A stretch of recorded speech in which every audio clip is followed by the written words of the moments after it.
الرحمن الرحيم إنا أنزلناه في ليلة القدر وما أدراك ما ليلة القدر ليلة القدر خير من ألف شهر.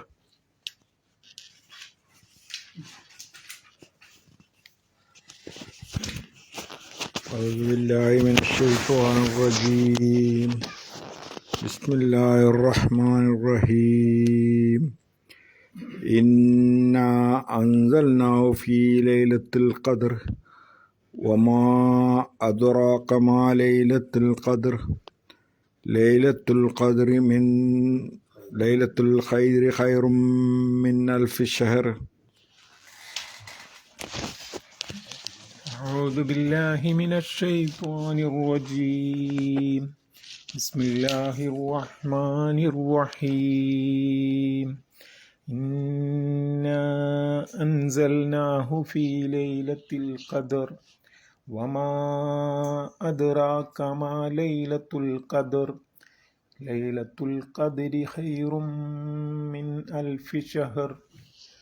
أعوذ بالله من الشيطان الرجيم. بسم الله الرحمن الرحيم. إنا أنزلناه في ليلة القدر وما أدراك ما ليلة القدر ليلة القدر خير من ألف شهر.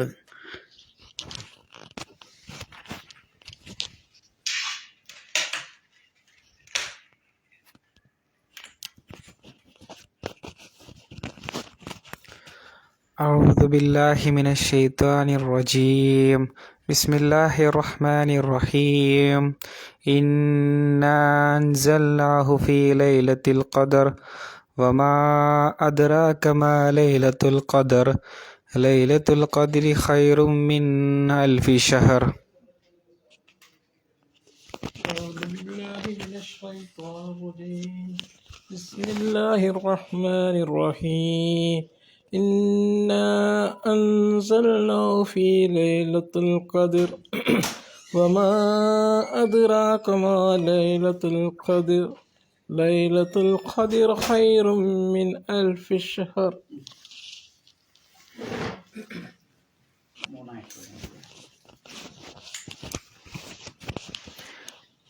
أعوذ بالله من الشيطان الرجيم.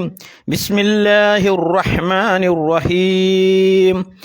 إنا أنزلناه في ليلة القدر وما أدراك ما ليلة القدر ليلة القدر خير من ألف شهر.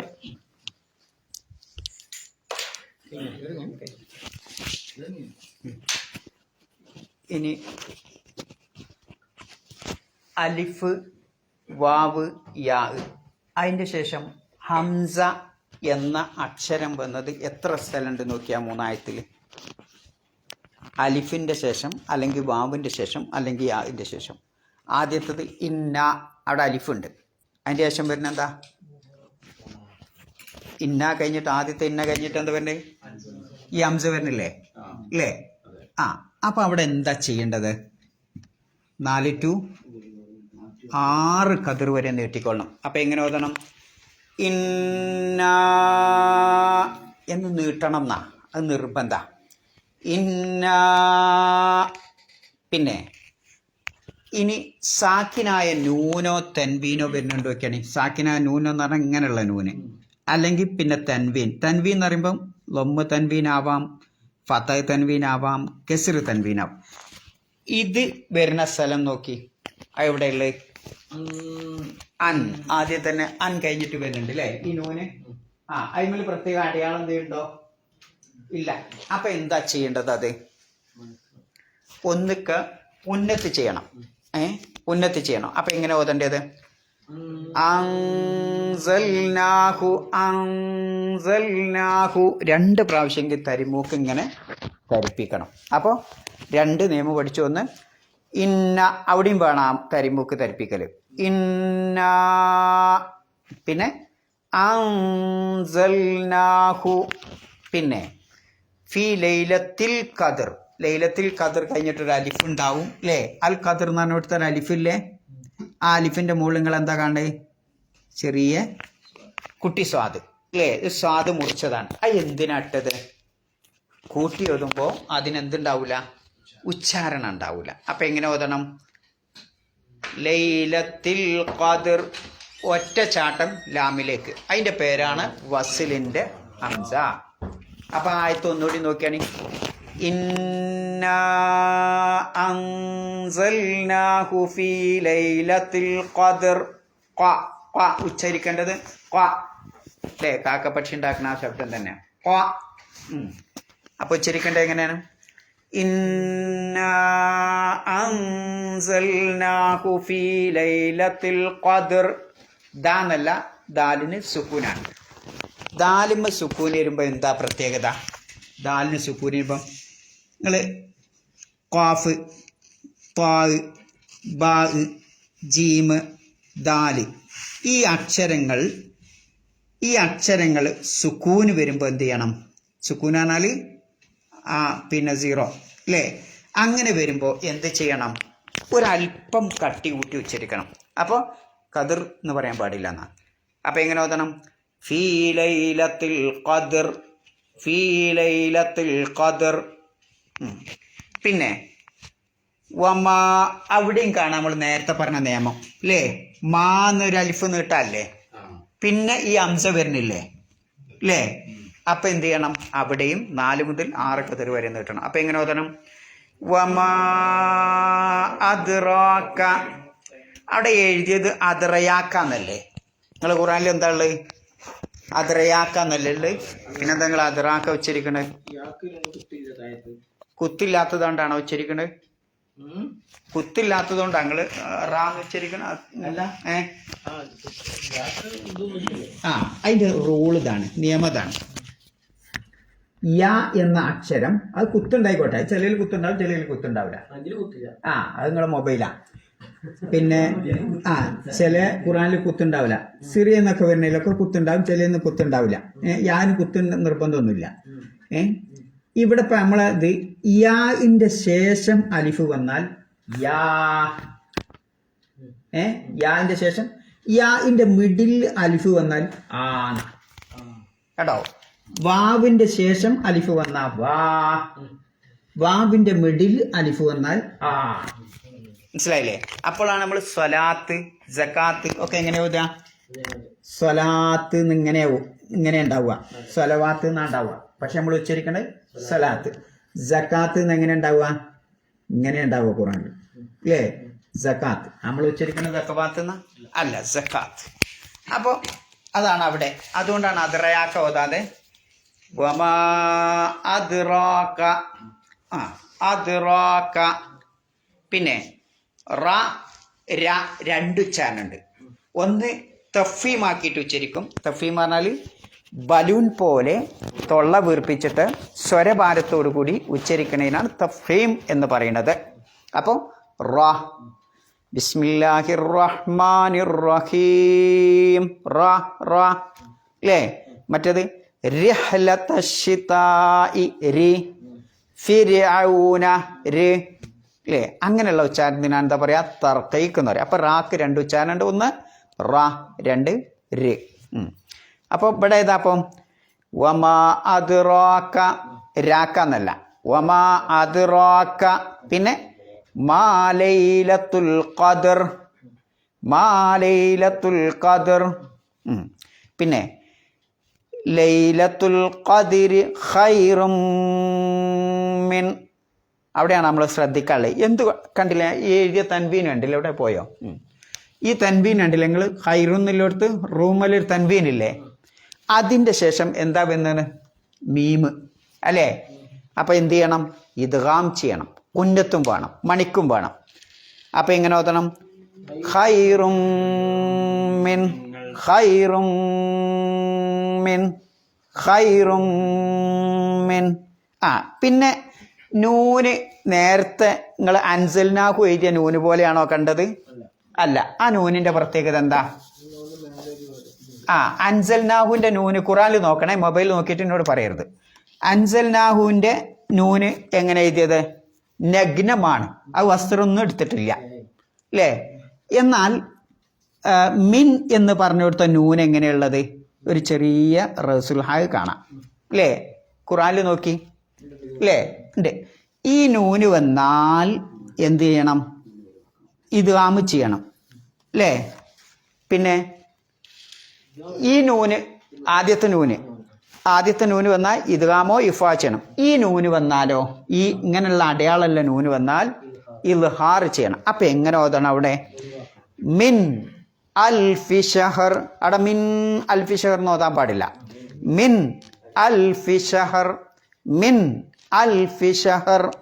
ആ ഉച്ചരിക്കണം, കഥേൻ്റെ അംശമാണ്. മിൻ അൽഫ് എന്നൊന്നും പറയാൻ പാടില്ല. മിൻ അൽഫി ഷഹർ. നമ്മൾ ഹമ്പുമ കൂടെ വണ്ടി കൊണ്ടുപോകില്ലേ, അപ്പം നിങ്ങൾ ബ്രേക്ക് പിടിക്കുന്നുണ്ടോ? ഇല്ല. ഒന്നിങ്ങനെ സ്പീഡ് കുറച്ചിട്ട് മിൻ അൽഫി ഷഹർ എന്ന രൂപത്തിൽ ഓതും. അപ്പോൾ ഒന്നുകൂടി നോക്കാം. ഇന്നാ അൻസൽനാഹു ഫീ ലൈലത്തിൽ ഖദ്ർ വമാ അദ്റാക മാ ലൈലത്തുൽ ഖദ്ർ ലൈലത്തുൽ ഖദ്രി ഖൈറും മിൻ അൽഫി ഷഹർ. മൂന്നായത്തോടെ ഒന്ന് ഓതി വയ്ക്കാണ് എല്ലാവരും കൂടി.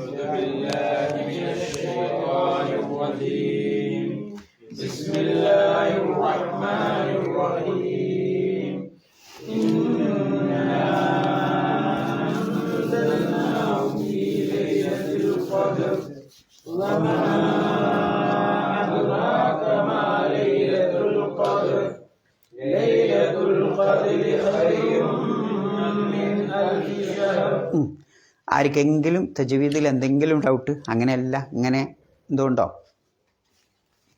എടുത്ത ഭാഗത്ത് എന്തോ ഉണ്ടോ? എവിടുന്നും ചോദിക്കട്ടോ. ഉണ്ടോ?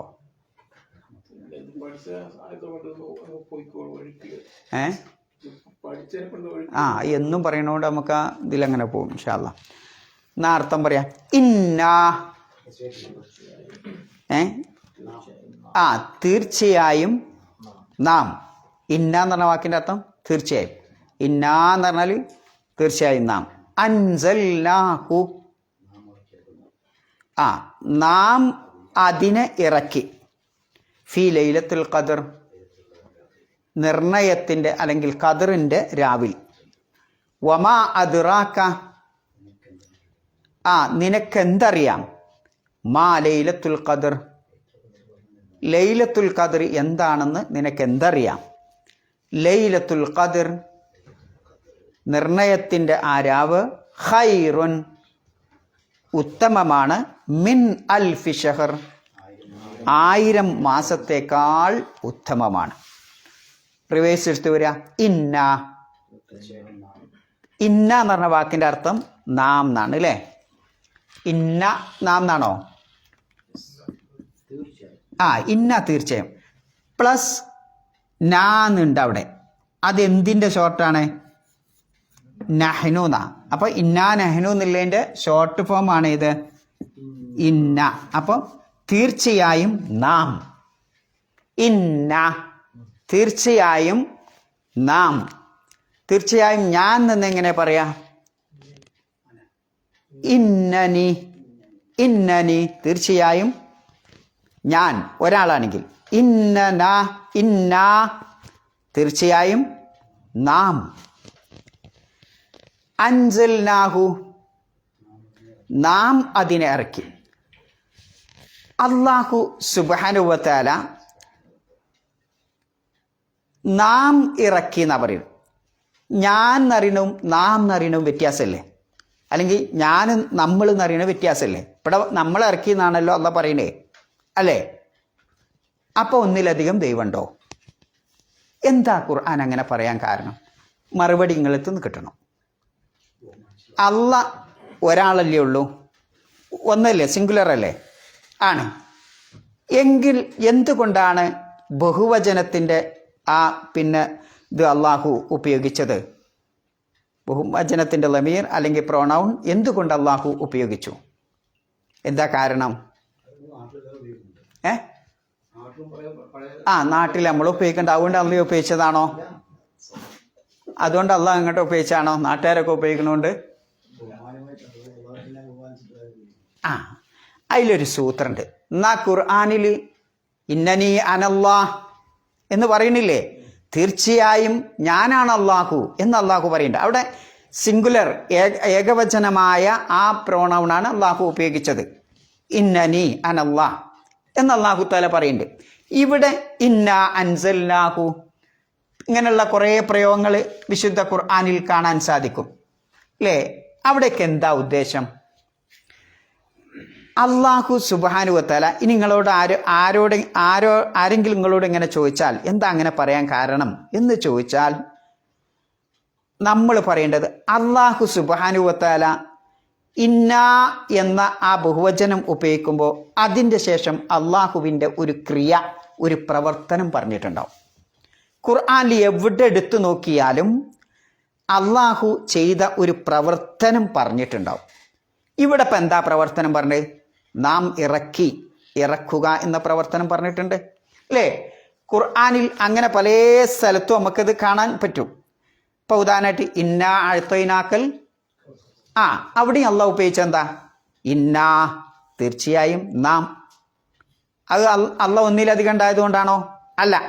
ഇന്ന എന്ന് പറഞ്ഞതിന് ശേഷം, നാം എന്ന് പറഞ്ഞതിന് ശേഷം ഒരു പ്രവർത്തനം നൽകുക. നിനക്ക് നാം നൽകി, മുഹമ്മദ് നബിയെ നിനക്ക് നാം നൽകി, അഴ്ത്തൈനാക്കാന്ന് പറയുമ്പോൾ ആ ഒരു പ്രവർത്തനത്തെ അവിടെ എടുത്തു പറഞ്ഞിട്ടുണ്ടാവും. ഹിന്ന ഹദൈന ഉസ്സബീല ഇമ്മാ ഷാക്കിറം വ ഇമ്മാ കഫൂറ. നാം നിനക്ക് മാർഗം കാണിച്ചു തന്നു. അവിടെ അള്ളാഹ് ഉപയോഗിച്ച് ഇന്ന, നാം എന്നുള്ളതാണ്. എന്നാൽ പിന്നെ ഇന്നനി അനല്ലാ, അതേപോലെ ഇന്നാ ലനഹ്നു നുഹ്യി വ നുമീത്, ഇന്നാ നാം ജീവിപ്പിക്കുകയും മരിപ്പിക്കുകയും ചെയ്യുന്നു എന്നുള്ളടത്ത് അള്ളാഹു ഉപയോഗിച്ച് ഇന്ന എന്നുള്ള ബഹുവചന. ഇന്നാ നഹ്നു നസ്സൽന ദിക്ര. അങ്ങനെ ഒരു ഖുർആനിൽ ഒരുപാട് സ്ഥലത്തുണ്ടാവും ഇന്ന ഇന്ന ഇന്ന ബഹുവചനമായിട്ട് ഉപയോഗിച്ചത്. അത് അള്ളാഹ് ഒന്നിലധികം ഉണ്ടായത് കൊണ്ടല്ല, മറിച്ച് അള്ളാഹുവിൻ്റെ ഒരു പ്രവർത്തനം, ഏതെങ്കിലും ഒരു ക്രിയ, അള്ളാഹുവിൻ്റെ ഒരു പ്രവർത്തനം, ഒരു അഫ്ആല് അവിടെ പറഞ്ഞിട്ടുണ്ടാവും. ആ അഫ്ആല് പറയുമ്പോൾ അതുകൊണ്ട് ഉദ്ദേശിക്കുന്നത് അള്ളാഹ്ക്ക് ഒരുപാട് നാമങ്ങളില്ലേ? എന്തൊക്കെയുണ്ട്? അള്ളാഹ് റഹ്മാനാണ്, റഹീമാണ്, ഖഹാറാണ്, വഹാബാണ്, ഇങ്ങനെ തുടങ്ങി അള്ളാഹ്ക്ക് ഒരുപാട് നാമങ്ങളുണ്ട്. ആ നാമങ്ങളൊക്കെ ഉദ്ദേശിക്കാനാണ് ഇന്ന എന്ന് പറയുന്നത്. അപ്പം അള്ളാഹുവിൻ്റെ ഒരു പ്രവർത്തനത്തെ പറ്റി പറയുമ്പോൾ ഇവിടെ ഇപ്പം അള്ളാഹു അവതരിപ്പിച്ചു, അള്ളാഹ് നൽകി എന്ന് പറയുമ്പോൾ ആ നൽകുക എന്ന പ്രവർത്തനത്തിൽ അള്ളാഹുവിൻ്റെ എല്ലാ നാമങ്ങളും അതിൽ ഉൾക്കൊള്ളുന്നുണ്ട്. മനസ്സിലാവുണ്ടോ നിങ്ങൾക്കത്? അള്ളാഹുവിൻ്റെ നാമങ്ങളായ അള്ളാഹ് റഹ്മാനാണ്, അള്ളാഹുവിൻ്റെ നാമല്ലേ? അപ്പം അള്ളാഹുവിൻ്റെ കാരുണ്യം ആ നൽകുക എന്ന കാര്യത്തിലുണ്ട്. അള്ളാഹ് കഴിവുള്ളവൻ എന്ന അള്ളാഹുവിൻ്റെ പേരല്ലേ? ഖദീർ, ഖാദിർ എന്നൊക്കെ അള്ളാഹുവിൻ്റെ പേരല്ലേ? അല്ലേ? മുക്തദിർ, ഇതൊക്കെ അള്ളാഹുവിൻ്റെ പേരാണ്. അപ്പോൾ ആ അള്ളാഹുവിൻ്റെ കഴിവ് എന്ന അത് ഏതിലുണ്ട്? അൻസൽന, അഅ്തൈന, ഹദൈന എന്ന് പറയും. അവിടെ ഇന്ന എന്ന് പറയുമ്പോൾ അതിലുണ്ട്. പിടുത്തം കിട്ടുന്നുണ്ടോ നിങ്ങൾക്കിത്? ഉണ്ടോ? ഇല്ല. ഉണ്ടോ? ഇല്ലേ? അള്ളാഹുക്ക് കുറേ നാമങ്ങളില്ലേ? അള്ളാഹ്ന്നല്ലാതെ വേറെ കുറേ നാമങ്ങളില്ലേ? ഏതൊക്കെ? ഒരുപാട് നാമുണ്ട് അല്ലേ? റഹ്മാൻ, റഹീം, അങ്ങനെ നാമങ്ങളില്ലേ? ആ നാമങ്ങളൊക്കെ എവിടെ ഉദ്ദേശിക്കുന്നുണ്ട്? ഇന്ന എന്ന് പറയുമ്പോൾ ഉദ്ദേശിക്കുന്നുണ്ട്. ഇപ്പം അള്ളാഹു നമുക്ക് റിസ്ക് നൽകി എന്ന് നമ്മൾ പറയാം. ഇന്ന നർസുക്കും, നാം നിങ്ങൾക്ക് റിസ്ക് നൽകുന്നു എന്ന് പറയുമ്പോൾ അള്ളാഹു ഉപജീവനം നൽകുക എന്ന് പറഞ്ഞതിൽ അള്ളാഹുവിൻ്റെ എല്ലാ നാമങ്ങളും അതിൽ ഉൾക്കൊള്ളുന്നുണ്ട്. അള്ളാഹുവിൻ്റെ കാരുണ്യമുണ്ട് ആ റിസ്കിൽ, അള്ളാഹുവിൻ്റെ കുദറത്തുണ്ട് ആ റിസ്കിൽ, അള്ളാഹുവിൻ്റെ ലുത്തുഫുണ്ട് ആ റിസ്കിൽ, അള്ളാഹുവിൻ്റെ മറ്റ് എല്ലാ സിഫാത്തുകളും അതിൽ ഉൾക്കൊള്ളും. എന്നാൽ ഇന്നനി അനല്ലാഹ് എന്ന് പറയുമ്പോൾ, ഞാനാണ് അള്ളാഹു എന്ന് പറയുമ്പോൾ അള്ളാഹുവിൻ്റെ ദാത്തിനെയാണ്, സത്തയെയാണ് ഉദ്ദേശിക്കുന്നത്.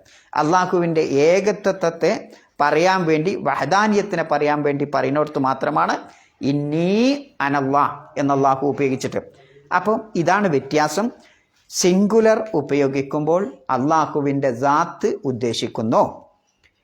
ബഹുവചനം പ്ലൂരൽ ഉപയോഗിക്കുമ്പോൾ, ഇന്ന എന്ന് ഉപയോഗിക്കുമ്പോൾ അള്ളാഹുവിൻ്റെ എല്ലാ നാമങ്ങളുമാണ് അതുകൊണ്ട് ഉദ്ദേശിക്കുന്നത്.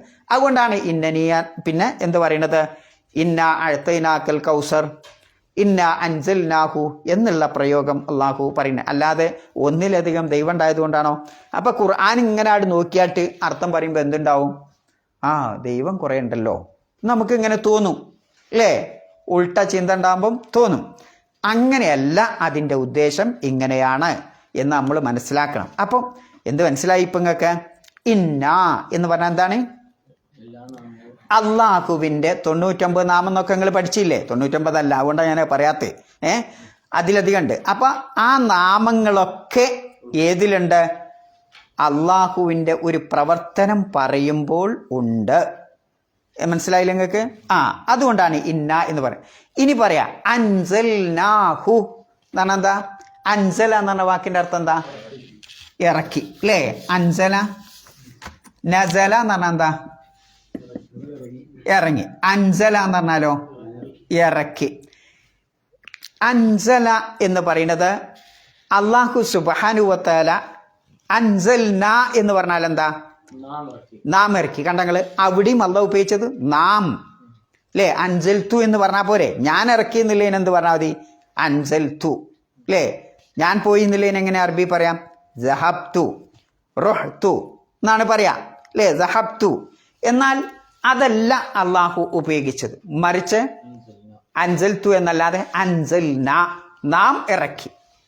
നാം ഇറക്കി. ഹു എന്ന് പറഞ്ഞാൽ എന്തിനാ?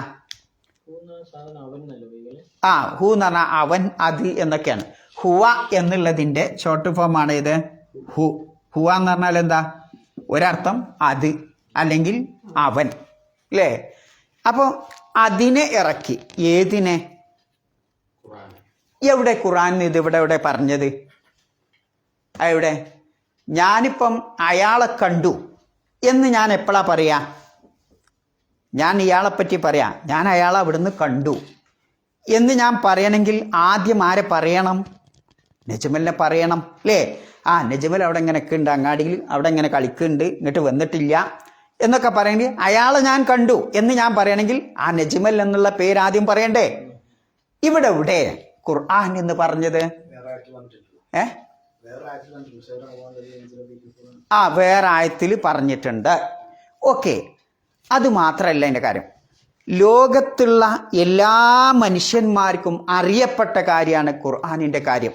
അള്ളാഹ് അൻസല എന്ന് പറയുമ്പോൾ ഉടനെ തന്നെ ആളുകളുടെ മനസ്സിലേക്ക് ഓടി വരിക വിശുദ്ധ ഖുർആനാ, വേദഗ്രന്ഥാണ്.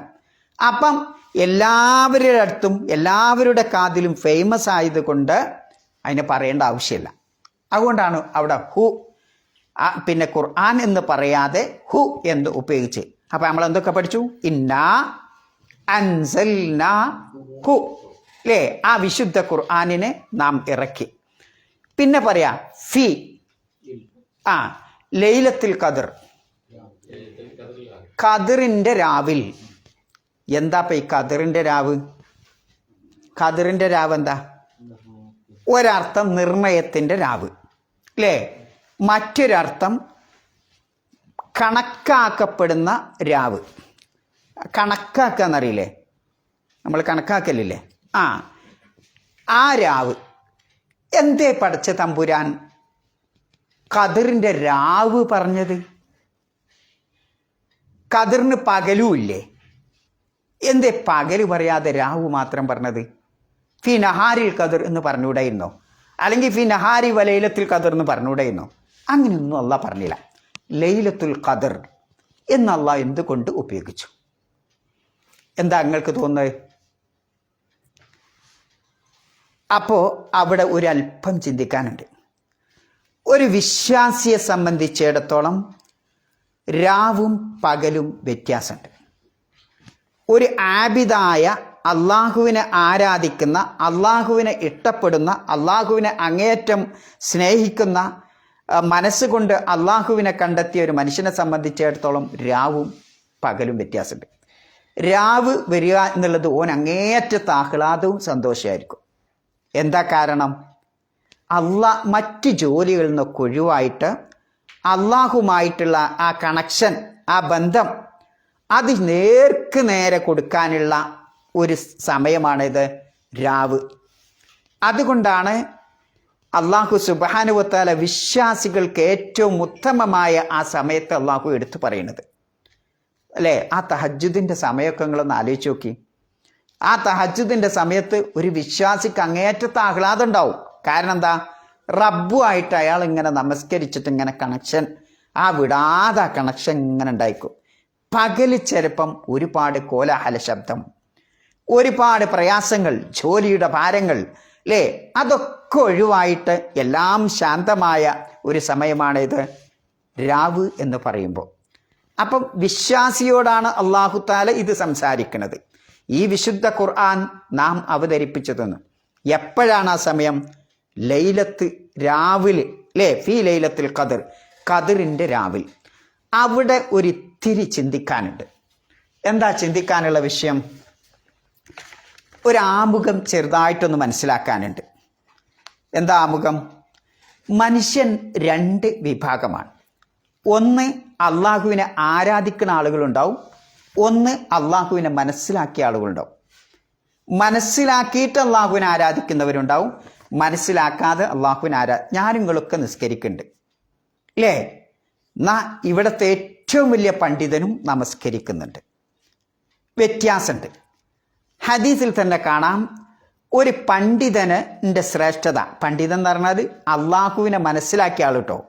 അള്ളാഹുവിനെ ശരിക്കും മനസ്സിലാക്കിയ ഒരാൾ ഒരു ആബിദിനേക്കാൾ ശ്രേഷ്ഠതയുള്ളവനാണ്. ആരാധന ചെയ്യുന്ന ഒരു നമസ്കരിക്കുന്ന അല്ലെങ്കിൽ മറ്റ് ആരാധനാകർമ്മങ്ങൾ ചെയ്യുന്നവനേക്കാൾ ശ്രേഷ്ഠത ഉണ്ട്. ഏതുപോലെ? പൂർണ്ണ ചന്ദ്രനുള്ള രാവിൽ ആ ചന്ദ്രനെ പോലെയാണ് ഒരു അള്ളാഹുവിനെ മനസ്സിലാക്കിയ മനുഷ്യൻ്റെ സ്ഥാനം എന്നുള്ളതാണ്. എന്ന് പറഞ്ഞാൽ അള്ളാഹിനെ മനസ്സിലാക്കുന്ന ആളും അള്ളാഹുവിനെ മനസ്സിലാക്കാതെ ഇബാദത്ത് ചെയ്യുന്ന ആളും ഒരുപാട് വ്യത്യാസമുണ്ട് എന്ന് അല്ലാഹു തആല പറയുന്നുണ്ട് അല്ലേ. പൂർണ്ണ ചന്ദ്രനുള്ള രാവിൽ ആ ചന്ദ്രനും മറ്റു നക്ഷത്രങ്ങളും എങ്ങനെയാണോ നമ്മൾ കാണുന്നത്, ഇതേപോലെയാണ് ആലിമായ ഒരാൾ അള്ളാഹുവിനെ ആരാധിക്കുമ്പോൾ ഉണ്ടാവുന്നത്. മറ്റതും ആരാധനയാണ്. അപ്പം ആ മറ്റ് നക്ഷത്രങ്ങൾ ഇന്നിങ്ങോട്ട് വ്യക്തമായി കാണൂല. ഇതാണ് നമ്മൾ മനസ്സിലാക്കേണ്ടത്. അപ്പം എല്ലാ പിന്നെ അള്ളാഹുവിനെ മനസ്സിലാക്കുക എന്ന് പറയുമ്പോൾ എനിക്കും അറിയാം അള്ളാഹുവിനെ, നിങ്ങൾക്കും അറിയാം അള്ളാഹുവിനെ, എല്ലാവർക്കും അള്ളാഹ് ഉണ്ട് എന്നൊക്കെ അറിയാം അല്ലേ. ഇവിടുത്തെ ജോസഫിനും അള്ളാഹ് ഉണ്ട് എന്നറിയാം അല്ലേ. ഇവിടുത്തെ പിന്നെ ശങ്കരനും അള്ളാഹ് ഉണ്ട് എന്നറിയാം, ഫാത്തിമക്കും അറിയാം, മുഹമ്മദിനും അറിയാം. പക്ഷെ എന്താ പിന്നെ വ്യത്യാസം? എല്ലാ അറിവുള്ള ആളുകളും ഒരേപോലെയല്ല. ആ അറിവിൽ എന്തുണ്ടാവും? വ്യത്യാസം ഉണ്ടാവും. ഇപ്പോൾ ഒരു ഉദാഹരണം പറയുമ്പോൾ ഒന്നുകൂടി നിങ്ങൾക്ക് ക്യാച്ച് ചെയ്യാൻ പറ്റും. ഞാൻ ഇയാളോട് ചോദിക്കാം, നിങ്ങൾക്ക് കുവൈത്തറിയോ? എനിക്കറിയാം. ഞാൻ ഇയാളോട് ചോദിക്കാം, നിങ്ങൾക്ക് കുവൈത്തറിയോ? ഇയാൾ കുവൈത്തറിയോ എന്ന് പറയാൻ കാരണം ദുബായിക്ക് ഇങ്ങനെ പോയപ്പം കുവൈത്ത് കൂടെ ഫ്ലൈറ്റ് കൂടെ അവിടെ പോയി ദുബായി കണ്ടത്. എനിക്കറിയാമെന്ന് പറഞ്ഞ ഇയാൾ അവിടെ ഞാൻ ചോദിച്ചു, നിങ്ങൾക്ക് കുവൈത്തിനെ പറ്റി അറിയാം? അറിയാം. അയാളത് പറയാനുള്ള കാരണം ഞാൻ അതിലൂടെ പോയപ്പം ഒരു ദിവസം ഞാൻ അവിടെ എന്ത് ചെയ്തിട്ടുണ്ട്, അവിടെ ഒരു ഹോട്ടലിൽ താമസിച്ചിട്ടുണ്ട്. അതാണ് അയാളെ കുവൈത്തിൻ്റെ പരിചയം. ഇയാളോട് ഞാൻ ചോദിച്ചു, നിങ്ങൾക്ക് കുവൈത്തറിയോ? ഉണ്ട്. ഞാൻ ഒമാൻക്ക് പോകുമ്പോൾ ഒരു മാസക്കാലം അവിടെ ഇറങ്ങി താമസിക്കുന്നു, അപ്പോൾ എനിക്കും കുവൈത്തറിയാം. ഞാൻ ഇയാളോട് ചോദിച്ചു, നിങ്ങൾക്ക് കുവൈത്തറിയോ? അറിയും. അയാളും പറഞ്ഞു അറിയും അല്ലേ. അപ്പം അയാൾ 10 വർഷമായിട്ട് ഇവിടെ ജോലി ചെയ്യാം. മറ്റൊരാളോട് ഞാൻ ചോദിച്ചു, അയാളും പറഞ്ഞു എനിക്കും അറിയാം. അയാൾ ഇവിടെ ജനിച്ചു വളർന്ന ആളാണ്. ഈ കുവൈത്തിൻ്റെ എല്ലാ മുക്കും മൂലയും അവിടുത്തെ പിന്നെ ആചാരങ്ങളും അനാചാരങ്ങളും ആദത്തും പതിവുകളും ഒക്കെ ഇവിടെ ജനിച്ചു വരുന്ന ആൾ. അപ്പം ഇയാൾക്കും അറിയാം. അറിയോ വെച്ചപ്പോൾ അറിയോ വെച്ചപ്പോൾ ഞാനും അറിയും, എനിക്കും അറിയും. ഈ 5 ആളുകളും അറിവ് വ്യത്യാസമില്ലേ? എന്നാൽ എല്ലാവർക്കും അറിയില്ലേ? മനസ്സിലാവുണ്ടോ നിങ്ങൾക്കിത്? എല്ലാവർക്കും അറിയുന്നുണ്ട്. പക്ഷേ അറിവിൻ്റെ കാറ്റഗറിയിൽ എന്തുണ്ട്? വ്യത്യാസമുണ്ട്. ഇവിടെ ജനിച്ച് വളർന്ന, ഇവിടെ ഈ മണ്ണിൽ ജനിച്ച് ഈ മണ്ണിൽ വളർന്ന, ഇപ്പോഴും ഈ മണ്ണിലുള്ള ആളെ അവർക്കറിയണത്ര നമുക്കറിയോ? അറിയൂല അല്ലേ. എപ്പോഴെങ്കിലും വിമാനത്തിൽ നിന്ന് എടുത്ത് ആയത്ത് നോക്കിയിട്ട് പാസ് ചെയ്യുമ്പോൾ അയാൾക്കും അറിയുന്ന പറഞ്ഞാൽ അറിയും. കുവൈത്തറിയോ വെച്ചാൽ അറിയും അല്ലേ. ആ അറിവും അല്ലാത്ത അറിവും വ്യത്യാസമല്ലേ. ഇതേപോലെ ആലോചിച്ച് നോക്കും നിങ്ങൾ. റബ്ബിനെ മനസ്സിലാക്കിയ മനുഷ്യന്മാർ ഒരുപാട് കാറ്റഗറിയിലാണ്. ഒരുപാട് കാറ്റഗറിയിലാണ്. ഇയാൾ കുറച്ചറിയുന്നവരുണ്ടാവും, നന്നായി അള്ളാഹുവിനെ അറിയുന്നവരുണ്ടാവും. ആ നന്നായി അള്ളാഹുവിനെ മനസ്സിലാക്കിയിട്ട് ഒരു ഇബാദത്താട് ചെയ്യുമ്പോൾ അതാണ് ഇബാദത്ത്. ശരിക്കും അള്ളാഹുവിനെ ഒരു 10% മനസ്സിലാക്കിയുണ്ടാവും, 50% മനസ്സിലാക്കിയുണ്ടാവും, 60% മനസ്സിലാക്കിയുണ്ടാവും. അപ്പോൾ ഈ അറിവിൻ്റെ കാറ്റഗറി അനുസരിച്ച് അത് 100% മനസ്സിലാക്കിയിട്ടുണ്ടെങ്കിൽ ഓൻ ഇബാദത്ത് ചെയ്യുമ്പോഴാണ് അതാണ് ഇബാദത്ത്. അതാ ഞാൻ പറഞ്ഞത് എന്തുണ്ട്, ലൈലത്തുൽ. അപ്പം അങ്ങനെ അള്ളാഹുവിനെ മനസ്സിലാക്കിയൊരു മനുഷ്യൻ അവൻ്റെ ജീവിതത്തിലെ രാവ് എന്ന് പറയുന്ന ആ സമയം വരുമ്പോൾ ഓൻ അങ്ങേയറ്റത്ത് ആഹ്ലാദം ഉണ്ടാവും. കാരണം അള്ളാഹുവിനെ മനസ്സിലാക്കിയതുകൊണ്ട് ആ തഹജ്ജുദ് നമസ്കരിക്കാൻ വേണ്ടി അല്ലെങ്കിൽ ആ രാത്രി നമസ്കരിക്കാൻ വേണ്ടി ഓൻ ഇങ്ങനെ റെഡി ആയിട്ട് നിൽക്കും. അപ്പോൾ 2 ആരാധനയും വ്യത്യാസമുണ്ട്. എന്നാൽ മുനാഫിക്കിനും അറിയാം അള്ളാനെ. ഓൻ രാവിലെ തഹജ്ജുദിന് എണീക്കുമോ? മുനാഫിക്ക് പകലിലൊക്കെ നമ്മളെ കൂടെ ഇങ്ങനെ വരും അല്ലേ? ഞാനും പോകുമ്പോൾ അയാളും വരും, അയാൾ പോകുമ്പോൾ ഞാനും പോകും. കാരണം എന്താ, നമ്മളൊക്കെ മുനാഫിക്ക്. എന്നാൽ മുനാഫിക്കല്ലാത്തൊരാളോ ഓന് രാവും പകലും ഒന്നും വിറ്റ് ഓൻ എല്ലാ സമയവും പോകും. ആ തഹജ്ജുദിൻ്റെ സമയത്തും ഓൻ അള്ളാഹുവിൻ്റെ മുമ്പിൽ എണീറ്റ് നമസ്കരിക്കും. അപ്പം അതാണ് അള്ളാഹുവിനെ അറിഞ്ഞുകൊണ്ട് ആരാധന ചെയ്യുമ്പോഴും അറിയാതെ ആരാധന ചെയ്യുമ്പോഴും ഉണ്ടാകുന്ന വ്യത്യാസം എന്ന് പറയുന്നത്. ഇതിപ്പോൾ നിങ്ങൾക്ക് മനസ്സിലായോ? എന്തെങ്കിലും പിടുത്തം കിട്ടുന്നുണ്ടോ? അപ്പോൾ ശരിക്ക് ഞാൻ അള്ളാഹുവിനെ അറിഞ്ഞു എന്ന് പറയണമെങ്കിൽ എന്ത് വേണം? ശരിക്കും അള്ളാഹുവിനെ മനസ്സിലാക്കണം. അപ്പം ഞാൻ അള്ളാഹുവിനെ, എനിക്ക് അള്ളാഹുവിനെ പറ്റി അറിയാം എന്ന് പറയുന്ന എല്ലാവരും എന്ത് ചെയ്തിട്ടില്ല? അറിവ് അവരുടെ അറിവ് വ്യത്യാസമുണ്ട്, ഒരുപാട് വൈദൂരമുണ്ട് ഓരോരുത്തരും തമ്മിൽ എന്നതാണ് നാം മനസ്സിലാക്കേണ്ടത്. അപ്പോൾ ഇനി 60-80 വർഷം അല്ലെങ്കിൽ ഒരു 100 വർഷം ഒരാൾ ജീവിക്കുന്നു എന്ന് കൂട്ടുക. ഒരാൾ 100 വർഷം ജീവിക്കണം. അള്ളാഹു തആല ഇഞ്ഞു പറയുന്നത് നോക്കി നിങ്ങൾ, ലൈലത്തുൽ ഖദർ, ഖദറിൻ്റെ രാവാണ്. ഖദറിൻ്റെ രാവിൽ നാം ഇതിനെ ഇറക്കി. അപ്പം ഖദർ എന്ന് പറഞ്ഞതുകൊണ്ട് ഒരർത്ഥം പറഞ്ഞത് ഭാഷാന്തരം ചെയ്തപ്പോൾ നിർണയത്തിൻ്റെ രാവ് എന്നാണ്. നമ്മളെ കാര്യങ്ങളൊക്കെ കണക്കാക്കണ രാവ് ഒന്നത്. രണ്ടാമത്തത് ഖദർ എന്ന് പറയുമ്പോൾ കണക്കാക്കുന്ന. എങ്ങനെ കണക്കാക്കാം? അള്ളാഹുവിനെ മനസ്സിലാക്കേണ്ട വിധം മനസ്സിലാക്കണതിനാണ് എന്ത് പറയാ, ഒരർത്ഥം ഖദർ. ഇതാണ് ഇപ്പം ഞാൻ ഈ പറഞ്ഞു കൊണ്ടുവന്നത്. അള്ളാനെ മനസ്സിലാക്കേണ്ട വിധം മനസ്സിലാക്കുക. അതിനെന്താ ഖുർആനിൽ തെളിവുണ്ടോ? ഉണ്ട്. എന്താ തെളിവ്? വമാ ഖദറുല്ലാഹ ഹഖ്ക ഖദരി. അവർ അള്ളാഹുവിനെ കണക്കാക്കേണ്ട വിധം മനസ്സിലാക്കേണ്ട വിധം മനസ്സിലാക്കിയില്ല. അപ്പം റബ്ബിന് കൊടുക്കേണ്ട, റബ്ബിനെ അറിയേണ്ട വിധം അറിയണം, അത് അവർ കണക്കാക്കില്ല, അറിഞ്ഞില്ല. എന്നിട്ട് അള്ളാഹ് പറയാം, അള്ളാഹുവിൻ്റെ മഹത്വത്തെ പറ്റി അള്ളാഹു പറയുന്നത് വൽ അർളു ജമീഅൻ ഖബ്ലത്തുഹു യൗമൽ ഖിയാമ. ഈ ഭൂമി മുഴുക്കെ, ഈ ഭൂമിഗോളം മുഴുക്കെ അള്ളാഹുവിൻ്റെ വലം കയ്യിൽ ചുരുട്ടപ്പെട്ടതായിരിക്കും എന്നുള്ളതാണ്. വസ്അല എന്താണ്? അള്ളാഹുവിൻ്റെ ഒരു പിടുത്തത്തിലായിരിക്കും. പിന്നെ പറയണ എന്താ? വസ്സമാവാത്തു മത്വിയാത്തും ബിയമീനി. ഈ ആകാശ ലോകങ്ങൾ മുഴുവൻ അള്ളാഹുവിൻ്റെ വലം കയ്യിൽ ചുരുട്ടപ്പെട്ടതായിരിക്കും. സുബ്ഹാനഹു വ തആല അമ്മാ യുശ്രികൂൻ. ഇവർ ഈ പങ്കു ചേർക്കുന്നതിൽ അള്ളാഹു ഇത്ര പറ്റി. അപ്പം ആ ആയത്ത് തുടങ്ങണ നോക്കി നിങ്ങൾ, വമാ ഖദറുല്ലാഹ ഹഖ്ക ഖദരി. ലൈലത്തുൽ ഖദർ 2 മുര പദപ്രയോഗമല്ലേ? ആണ്. അവിടെ അതിനർത്ഥം പറഞ്ഞത് എന്താ? അള്ളാഹുവിനെ കണക്കാക്കുക. അള്ളാഹുവിനെ കണക്കാക്കുക എന്ന് പറഞ്ഞാൽ അള്ളാഹുവിനെ മനസ്സിലാക്കുക, അള്ളാഹുവിനെ അറിയുക. അള്ളാഹുവിനെ അറിയേണ്ട വിധം അവർ അറിഞ്ഞില്ല. ഇതാണ് മനുഷ്യർക്ക് പറ്റിയ ഏറ്റവും വലിയ തകരാറ് അല്ലേ? അപ്പം അള്ളാഹുവിനെ കണക്കാക്കേണ്ട വിധം, അള്ളാഹുവിനെ മനസ്സിലാക്കേണ്ട വിധം, ശരിക്കും അള്ളാഹുവിനെ മനസ്സിലാക്കിക്കൊണ്ട് ഒരാൾ ഒരു ആരാധനാകർമ്മം ചെയ്യുമ്പോൾ അയാളുടെ ആരാധനാകർമ്മത്തിന് ഒരു ആയുഷ്കാലം മുഴുവൻ അയാൾ മിൻ അൽഫി ഷഹർ എന്ന് പറഞ്ഞില്ലേ? അൽഫി ഷഹർ എന്ന് പറഞ്ഞാൽ ഒരു മനുഷ്യൻ്റെ ആയുസ് മുഴുവൻ. 1000 മാസങ്ങളൊന്ന് കാൽക്കുലേറ്റ് ചെയ്ത് നോക്കി, ഏകദേശം അത്ര ആയുസ് തന്നെ മനുഷ്യനുണ്ടാവുള്ളൂ അല്ലേ? 10 80 ഒക്കെ വയസ്സ്. അത്രയും കാലം, ആ 80 വയസ്സ് കാലം ഒരാൾ ആരാധനയിൽ മുഴുകിയതിനേക്കാൾ അയാൾക്ക് ഉത്തമമാണ് ഏത്? ഈ ലൈലത്തുൽ ഖദർ എന്ന് പറയുന്നത്. അപ്പം അവിടെയൊക്കെ നമ്മൾ മനസ്സിലാക്കേണ്ടത് ആ ഒരു കാര്യമാണ്. പിന്നെ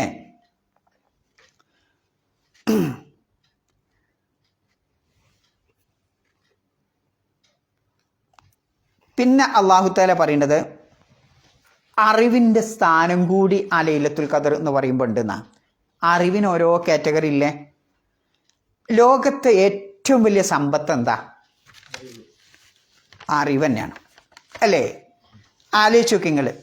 ഇനിയിപ്പോൾ ഒരാൾക്ക് വലിയ സമ്പത്ത് കിട്ടി, ആ സമ്പത്തിനേക്കാൾ ഉത്തമമാണ് ഇത് അറിവ് എന്ന് പറയുന്നത്. ഇനിയോ അറിവ് ഒരാൾക്കുണ്ടാകുമ്പോൾ ആ അറിവ് അയാൾക്കൊരു പിന്നെ കാവൽക്കാരനായി ഉണ്ടാവും. സമ്പത്ത് നമ്മളെ കാവൽക്കാരനായി ഉണ്ടാവുമോ?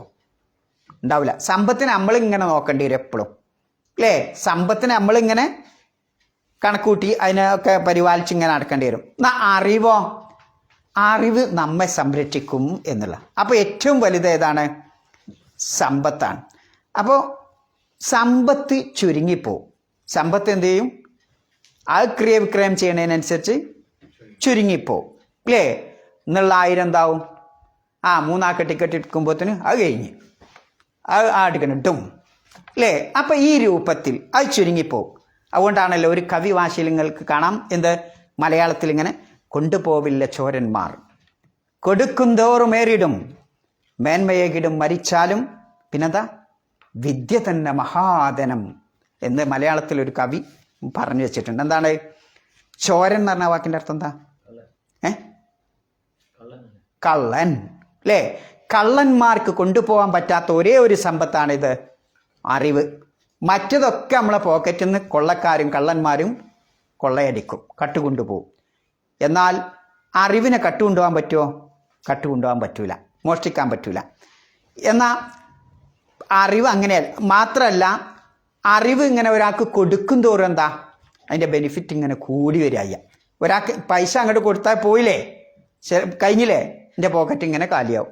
എന്നാൽ അറിവ് കൊടുക്കുമ്പോഴോ എൻ്റെ പോക്കറ്റ് ഇങ്ങനെ ഫുള്ളാവും. അതാണ് വ്യത്യാസം. അപ്പം ലോകത്തെ ഏറ്റവും വലിയൊരു സമ്പത്താണ് ഇത് അറിവ് എന്ന് പറയുന്നത് എന്നുള്ളത്. അപ്പോൾ ആ അറിവോട് കൂടി ആയിരിക്കണം നിങ്ങൾ എന്ത് ചെയ്യേണ്ടത്? അള്ളാഹുവിനെ ആരാധിക്കേണ്ടത് എന്ന ഒരു സൂത്രം കൂടി അതിൻ്റെ അകത്ത് കാണാം എന്ന. പിന്നെ മറ്റൊന്ന് ഇന്ന അൻസൽനാഹു ഫീ ലൈലത്തുൽ ഖദർ. ഇനി അള്ളാഹ് പറയുന്ന കാണാം ഇതേ അർത്ഥത്തിന് യാ അയ്യുഹല്ലദീന ആമനു ഇത്തഖുല്ലാഹ ഹഖ തുഖാതി. വിശ്വാസികളെ നിങ്ങൾ അള്ളാഹുവിനെ സൂക്ഷിക്കണം. എന്നിട്ട് പറയാം സൂക്ഷിക്കണം എന്ന് പറഞ്ഞ് നിർത്തിയില്ല അള്ളാഹു. ഹഖ തുഖാതി. എന്താ ഹഖ തുഖാതി പറഞ്ഞാൽ സൂക്ഷിക്കേണ്ട ആ മുറപ്രകാരം സൂക്ഷിക്കണം. ഞാൻ അള്ളാഹിനെ സൂക്ഷിക്കുന്നുണ്ട്, ഞാൻ ഭക്തനാണ്, ഞാൻ മുത്തക്കിയാണ്, ഞാൻ നിസ്കരിച്ചിട്ടുണ്ട്, നോമ്പ് വെച്ചിട്ടുണ്ട്, സക്കാത്തൊക്കെ കൊടുത്തിട്ടുണ്ട് എന്ന് പറഞ്ഞാൽ പോരെന്നാ. അള്ളാഹിനെ സൂക്ഷിക്കേണ്ട വിധം സൂക്ഷിച്ച് ജീവിക്കണം എന്ന് പറഞ്ഞാൽ അതും എപ്പോഴേ ഉണ്ടാവുള്ളൂ? അള്ളാഹിനെ മനസ്സിലാക്കുമ്പോഴേ ഉണ്ടാവുള്ളൂ. അള്ളാഹിനെ അറിയാതെ അള്ളാഹിൻ്റെ മുത്തക്കിയാവാൻ നമുക്ക് ശരിക്കും സാധിക്കൂല. അള്ളാഹ് ആരാണെന്ന് മനസ്സിലാക്കാതെ നമുക്ക് സാധിക്കൂല. അതുകൊണ്ട് അള്ളാഹു തആല എന്ത് പറഞ്ഞു? വലാ തമൂതുന്ന ഇല്ലാ വ അൻതും മുസ്ലിമുൻ. പൂർണ്ണമായി അള്ളാഹുവിന് കീയൊതുങ്ങിയ ഒരു മുസ്ലിമായിട്ടല്ലാതെ നിങ്ങൾ മരിച്ചു പോകരുത് എന്ന് പറയുന്നുണ്ട്. അപ്പം റബ്ബിനെ മനസ്സിലാക്കിയിട്ട് വേണം ഈ ദുനിയാവിൽ നമുക്ക് ശ്വാസം അങ്ങോട്ട് വേർപ്പെടുത്താൻ എന്നാണ് അള്ളാഹു തആല നമ്മളോട് പറയുന്നത്. അപ്പം അവിടെയും അതിനെന്ത് വേണം? അറിവ് വേണം. വജാഹിദു ഫില്ലാഹി ഹഖ ജിഹാദി. നിങ്ങൾ അള്ളാഹുവിൻ്റെ മാർഗത്തിൽ ധർമ്മസമരം ചെയ്യുക എന്ന് പറഞ്ഞാൽ അള്ളാഹ് നിർത്തിയില്ല. ഹഖ ജിഹാദി, ധർമ്മസമരം ചെയ്യേണ്ട മുറപ്രകാരം ചെയ്യണം. അതിനും വേണം എന്ത്? അറിവ്. അല്ലെങ്കിൽ എന്താ നാളെ പരലോകത്ത് 3 വിഭാഗം ആളുകളെ കൊണ്ടുവന്ന ഹദീസൊക്കെ നിങ്ങളെ ഞാൻ കേൾപ്പിച്ചില്ലേ?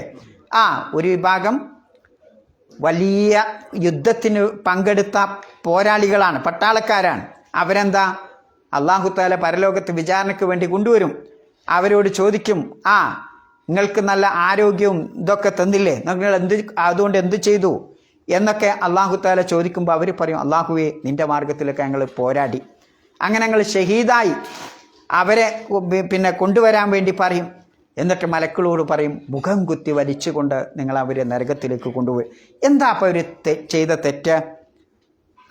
നിങ്ങൾ അള്ളാഹുവിൻ്റെ മാർഗത്തിൽ പോരാടി എന്നുള്ളത് കദബ്ത, കള്ളമാണെങ്കിൽ പറയുന്നത്. കാരണം ആളുകൾ വലിയ ഒരു ധീരനാണ്, നിങ്ങൾ ഒരു പോരാളിയാണ്, പട്ടാളക്കാരനാണ്, വീരമൃത്യു വരിച്ച ആളാണ് എന്ന് ആളുകൾ പറയാൻ വേണ്ടിയിട്ടാണ് നിങ്ങളിത് ചെയ്തത്.